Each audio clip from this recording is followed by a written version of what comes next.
um pouco sobre o método de dosagem, sobre o nosso trabalho, do nosso experimento no laboratório de materiais de construção, do método de dosagem, explicar um pouquinho o funcionamento dele, explicar um pouco como foi a nossa experiência fazendo aí o método, executando o método de dosagem, né, para produzir o nosso concreto, os corpos de prova, né, o rompimento dos corpos de prova. Então eu vou começar falando um pouquinho sobre a questão do método de dosagem, tá? Uma correta proporção de mistura de materiais é tecnicamente adequada na produção de concreto e pode resultar em benefícios financeiros quando se consegue atendimento de especificações com redução no consumo de cimento. Então, o que é importante aqui a gente entender? A gente precisa de uma boa proporção entre a trabalhabilidade do nosso concreto, a resistência do nosso concreto e também a utilização de materiais e o custo desse nosso concreto, né? Porque se a gente conseguir maximizar essas duas coisas, o custo, minimizar o custo e maximizar a trabalhabilidade, consistência e resistência à compressão, a gente tem um concreto extremamente ideal aí para utilização nas nossas concretagens, né? Então, os métodos de dosagem podem ser entendidos como os estudos desenvolvidos para a seleção e qualificação dos materiais constituintes do concreto, potencializando melhorias no desempenho físico e mecânico e maior durabilidade das estruturas, que entra nessa parte justamente da maximização do desempenho do nosso concreto, certo? Uma coisa que é importante deixar bem claro de início é que a gente utilizou o método de dosagem IPT e PUSP, tá? É um método extremamente famoso no Brasil, extremamente difundido, porque ele é um método simples e ele é um método extremamente eficiente, tá? Então, para definir as medidas utilizadas na parte experimental do trabalho, a gente utilizou esse método, né? Para utilizar esse método, precisa produzir três tipos de concreto: um concreto rico, um concreto médio e um concreto pobre, né? E, respectivamente, seriam os traços de 1 para 3,5, 1 para 5 e 1 para 6,5, certo? Então, tem que se ter em mente que a gente precisa produzir três traços de concreto. No caso aqui do nosso experimento, a gente fez dois corpos de prova para cada concreto, tá? Cada traço que a gente produziu, e realizar os ajustes necessários de acordo com as características desejadas desse nosso concreto. Então, a primeira coisa que a gente tem que fazer são os cálculos, que serão essenciais aí na definição das medidas de cada constituinte do concreto. Então, a primeira coisa que é importante a gente definir é o teor de argamassa, né? Então, a primeira coisa que a gente vai definir é o teor de argamassa. O que é o teor de argamassa? O teor de argamassa é a razão ali entre agregados miúdos e agregados graúdos que a gente vai utilizar ali no nosso concreto para nos dar uma boa trabalhabilidade, uma boa aplicação na obra, né? E minimizar ali vazios no nosso concreto, né? Deixar ele mais consistente e aumentar o desempenho dele. Então, essa parte é extremamente importante, tá? O teor de argamassa inicial, ele varia muito de região para região, de laboratorista para laboratorista, né? Então, é muito importante se ter muita atenção nesse processo, ter alguém que seja mais responsável junto para definir ali um bom teor de argamassa, né, para dar um rumo ali para a equipe que está fazendo o método de dosagem, principalmente se for uma equipe mais iniciante, é muito importante ter alguém mais experiente ali para dar esse rumo, porque essa parte é extremamente experimental, tá? É uma parte extremamente empírica, ela é muito holística, tu precisa olhar e entender o que está acontecendo, olhar e ter determinados feelings ali que vão conseguir te fazer entender o que tu precisa analisar e o que tu precisa fazer em determinadas situações, né? Então, a primeira coisa que a gente vai fazer para definir o teor de argamassa ideal é utilizar o traço piloto de 1 para 5. Por que o traço de 1 para 5? Porque é um traço mais simples de se trabalhar, né? O 5 sendo o número inteiro, ali é mais tranquilo de se medir as quantidades de cimento, de areia que a gente vai utilizar ali para ir equilibrando ali a nossa argamassa, né, e conseguir fazer um concreto com uma maior trabalhabilidade, uma melhor trabalhabilidade, né, e maximizar o nosso desempenho. Então a gente determina a adequabilidade do concreto quando lançado na forma, né, a falta de argamassa acarreta na porosidade ou falhas de concretagem, e o excesso aumenta o custo e riscos de fissura. Então o que a gente tem aqui? Quando a gente tem ali um teor de argamassa baixo, a gente tem um concreto com uma porosidade muito grande. Então, como que a gente pode notar isso? Se a gente utilizar uma colher de pedreiro, Quando a gente passar na superfície do nosso concreto, a gente vai notar que a gente sente muito uma superfície porosa, uma superfície extremamente áspera, né? Por quê? Por conta da quantidade de agregado graúdo que a gente tem ali, a quantidade de pedra que a gente acaba ali raspando, né? Quando a gente começa a ter um teor de argamassa mais adequado, a gente tem uma superfície mais lisa, quase como se fosse um bolo de chocolate, né? Então, isso já é um feeling ali de como a gente pode ver que a gente está chegando ali em um teor de argamassa mais ideal, tá? A quantidade de areia e brita a serem adicionados também serão definidos utilizando a fórmula do teor de argamassa ideal. Então a gente utiliza a fórmula ali do teor de argamassa, que é alfa igual a graúdos, né, que seria ali areia e brita. E a partir disso a gente define ali a quantidade de materiais que a gente vai adicionar ali no nosso concreto. Então por isso que a parte ali da definição do teor de argamassa é tão importante, né? É ela que vai nos dar ali o rumo do que a gente vai fazer para os 3 traços. Né? A gente faz para o traço piloto e depois já tendo o teor de argamassa a gente consegue definir isso para os outros 2 traços, né? E não precisa mais fazer esse processo que muitas vezes de início é trabalhoso, é demorado, né? Então outra coisa importante é que durante esse processo a gente também vai definir ali mais ou menos a quantidade de água que a gente vai utilizar. A quantidade de água sempre se mantém constante, mais ou menos ali entre 8% e 12%, mas a gente calcula a quantidade estimada de água a ser usada no início, né? Então, aqui uma coisa que é muito importante atentar é que a gente precisa ficar de olho na quantidade de água que a gente está utilizando, né? A gente precisa medir bem os materiais e utilizar ali controladamente as quantidades e saber quanto a gente utiliza para depois fazer os cálculos devidos e definir coisas como a relação água-cimento e afins, certo? Uma coisa importante também é que é bom a gente montar uma tabela ali, né? Tendo a relação dos alfas que a gente tem, de 0,42, 0,44, 0,46, 0,48, a quantidade de material que a gente vai utilizar no início e a quantidade de material que a gente vai adicionando para ir aumentando esse alfa, né? Então, no processo a gente vai adicionando areia e cimento para aumentar o nosso alfa e ao mesmo tempo manter o traço 1:5, né? E a partir disso a gente vai ali determinando a quantidade de material que a gente precisa adicionar, certo? Execução no laboratório.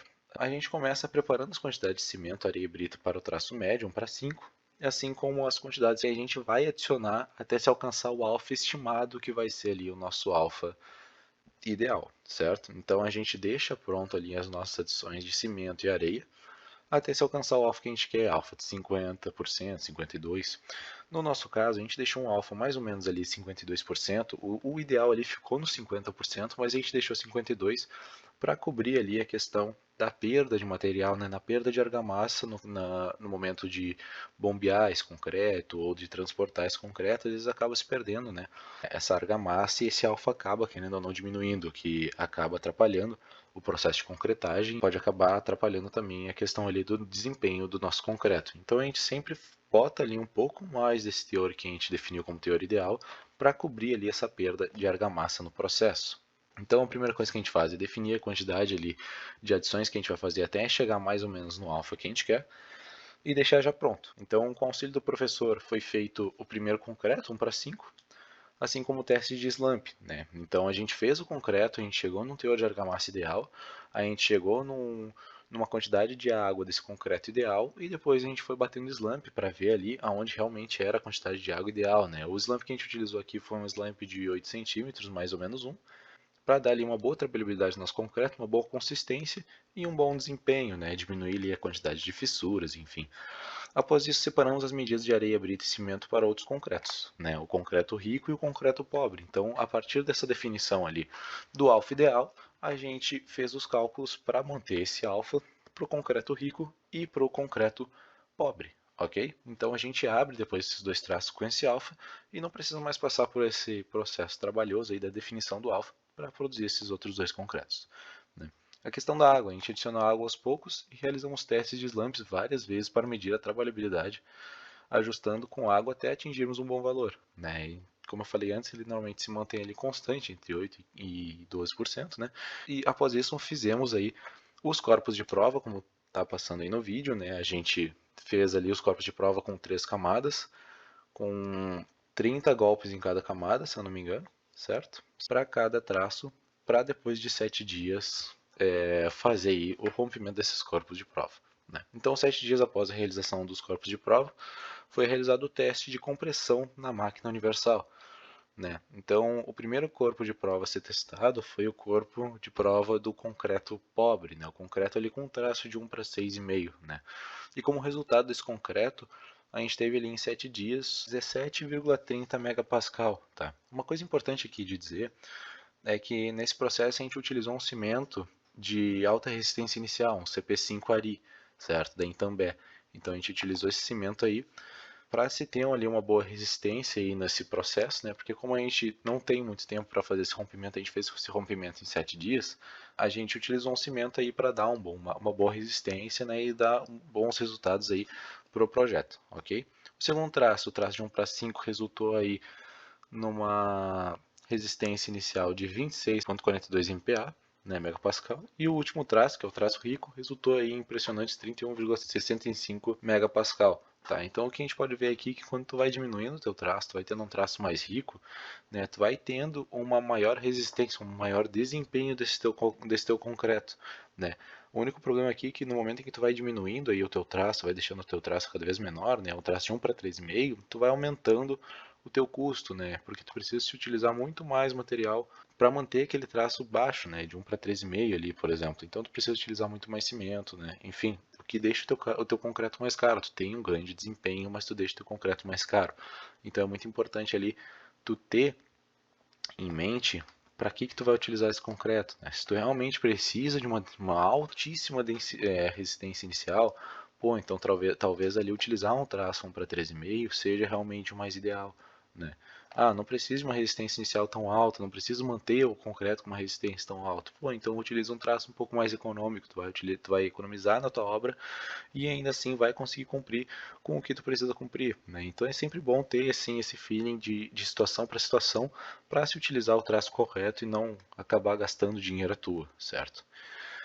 Curvas de dosagem. Nessa parte aqui é a parte mais calculista do projeto, né? Calculista do trabalho, né? Que após ter sido realizado o experimento, foram feitos os cálculos para o fator água-cimento real, né? Com as medidas de água e cimento, o H real, que é a medida de água dividida pelos restantes do traço, o cimento, areia e pedra, né? Uma específica sendo medido o volume em um recipiente, adicionando concreto nesse mesmo recipiente e medindo a massa que foi colocada, né? Então, esse é o processo aí de medição da massa específica, né? E logo após isso, fazer a divisão de massa e volume, né? E o último cálculo feito foi o C, que é o consumo de cimento real, né? Que é extremamente importante para a gente definir a quantidade de cimento que a gente vai utilizar aí na nossa concretagem, né? E ter uma estimativa de custo, estimativa de material utilizado, né? Então a gente faz esse cálculo baseado aí na massa específica, dividido pelo traço, né, que é o cimento, areia, pedra e água, e a gente consegue calcular aí o consumo de cimento real, certo? E existem vários tipos de curva de dosagem, né, como a curva de Abrams, a curva de Lise e a curva de Quirilos, certo? Então a curva de Abrams é realizada com o fator de água e cimento em função da resistência obtida nos testes de compressão, né? A curva de Lise é realizada como fator água-cimento em função do traço utilizado e a curva de Quirilos é realizada com o C real, né? Que é o consumo de cimento real aí em função do traço utilizado. Ainda fizemos um gráfico a mais, que é um gráfico do consumo real de cimento em função da resistência obtida nos testes de compressão, certo? Então aqui a gente tem o consumo de materiais que foi definido, né? Aqui no cimento, areia, brita e água, certo? Então aqui, utilizando o alfa de 0,52, como eu falei que a gente utilizou para cobrir aí as perdas, né, de argamassa que a gente poderia ter na concretagem e estimando um FCK de 35 megapascal, conseguiu-se aí uma relação água-cimento de 0,518, né, em um traço aí de 1 para 3,6 mais ou menos. Primeiro se constatou a quantidade de cimento pelo gráfico e a partir disso calculou-se a quantidade de areia, brita e água, né? Comparando os resultados encontrados com os dados da ABNT, né, NBR 6118-2003, nosso concreto encaixa-se na classe de agressividade 2, moderada, né, com um pequeno risco de deterioração da estrutura. Então aqui essa parte fala bastante sobre o lugar em que, que esse concreto será utilizado, né? O ambiente no qual ele será utilizado e a classe de agressividade que esse ambiente se encaixa, né? Como a gente fez num ambiente extremamente urbano, por mais que seja um ambiente ali que esteja próximo a ambientes de maresia, não é um ambiente que está realmente ali exposto a essa maresia agressiva. Então a gente pode sim colocar ali uma classe de agressividade 2, né, moderada, com pequeno risco de deterioração de estrutura, isso ali dentro do IFSC. Né?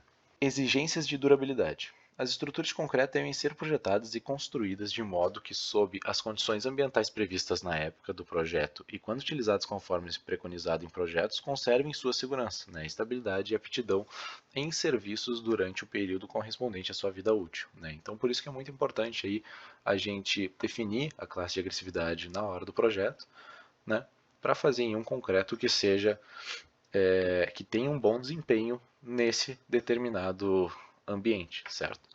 Vida útil de projeto. Por vida útil de projeto, entende-se o período de tempo durante o qual se mantém as características das estruturas de concreto, desde que atendidos os requisitos do uso e manutenção prescritos pelos projetista e pelo construtor, bem como de execução dos reparos necessários decorrentes de danos acidentais, certo? Então aqui está o nosso gráfico, né? O gráfico que a gente utiliza aí para se definir o FCK que a gente vai utilizar, a relação água-cimento que será necessária para se bater esse FCK que a gente quer bater, né? O nosso OM que a gente vai utilizar aí e a quantidade aí de cimento que a gente vai utilizar, o consumo de cimento aí no nosso projeto, né? Então aqui começando pela curva de Abrams, a gente vai ter aqui a parte do FCD procurado, né? O FCD que a gente vai mirar aqui para conseguir garantir o FCK que a gente deseja. Então, por exemplo, a gente quer garantir que um FCK de 25 MPa, a gente vai mirar aqui num FCD de 32 MPa, certo? Descendo aqui nesse FCD, a gente vai ter a relação água-cimento que a gente vai utilizar nessa concretagem, né? Descendo aqui para baixo e vindo aqui para o lado, a gente vai ter o M utilizado aqui em quilos, né, do nosso projeto, e vindo aqui para a curva de quilos, e subindo, a gente vai ter aqui o nosso consumo real de cimento aí, né, em quilogramas por metro cúbico, ok? Então esse aqui é o gráfico que a gente utiliza para se fazer esses cálculos, né, do consumo de cimento, de qual FCD que a gente precisa mirar e qual a relação de água-cimento que a gente precisa utilizar para se garantir um determinado FCK. Tá? É uma ferramenta extremamente interessante, extremamente importante aí para a gente ter uma ideia do que a gente vai precisar fazer, da quantidade de água-cimento que a gente vai precisar utilizar aí no nosso projeto. Tá? Então aqui a gente tem a relação água-cimento que a gente utilizaria aqui com um FCD de 35 MPa, né? A gente teria aqui um traço de 1 para 36 e um gasto de cimento de 482,14 kg por metro cúbico, ok? Então é isso, esse foi o nosso projeto, esse foi o nosso processo aí de dosagem do nosso concreto, todo o nosso processo aí no laboratório, certo? E agora estão passando aí algumas fotos para demonstrar aí como foi mais ou menos aí a interação do grupo durante o processo todo, né? Como foi estar no laboratório, foi uma experiência extremamente boa, foi a primeira vez que a gente tinha ido para o laboratório desde a pandemia, então foi algo extremamente interessante, extremamente enriquecedor trabalhar no laboratório e conseguir realmente definir, né, essa questão do teor de argamassa, né, definir aí, fazer os traços de concreto na prática para realmente entender como o processo funciona de fato. Né? Então é isso, espero que tenham gostado e até a próxima.